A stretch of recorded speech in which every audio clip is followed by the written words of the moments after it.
Hello बच्चों, let's read this question. And this question says, when an ideal binary solution is in equilibrium with its vapor, molar ratio of two components in the solution and in the vapor phase is option A same, option B different, option C may or may not be same depending upon volatile nature of the two components, and option D none of the above.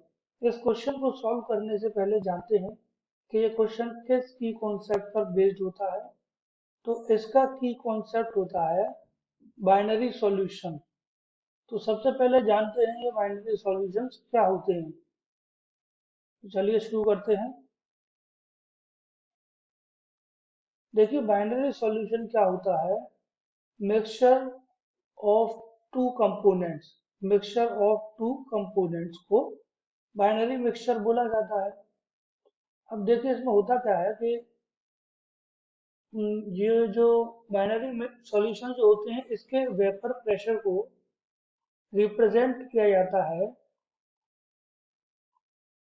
Vapour pressure को represent किया जाता है molar ratio की help से। Molar ratio से इसको represent किया जाता है। अब देखिए यहाँ पर क्या बोल रहा है कि ये जो आइडियल बाइनरी सॉल्यूशन है इक्विलिब्रियम में वेपर फेज के साथ, मींस जो सॉल्यूशन फेज जो है वो इक्विलिब्रियम में है किसके साथ, वेपर फेज के साथ।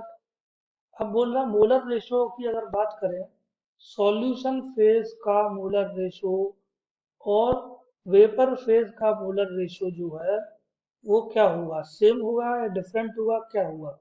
देखिए वेपर फेज का जो इसका जो मोलर रेशियो होगा, कोई भी कंपाउंड जो है, कोई भी वोलेटाइल कंपाउंड होता है, वोलेटाइल कंपाउंड जो इजीली एवेपोरेट हो जाते हैं।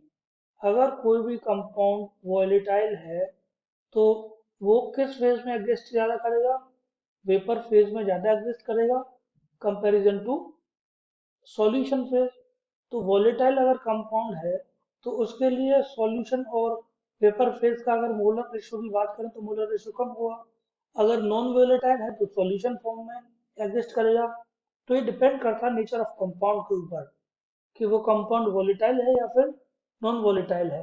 तो ये मोलर रेशियो जो है इसका मोलर रेशियो डिफरेंट डिफरेंट होगा। Okay, so molar ratio of two components in the solution in the vapor phases, option A same है incorrect, option B different ये भी incorrect, option C may or may not be same depending upon the volatile nature of the two components.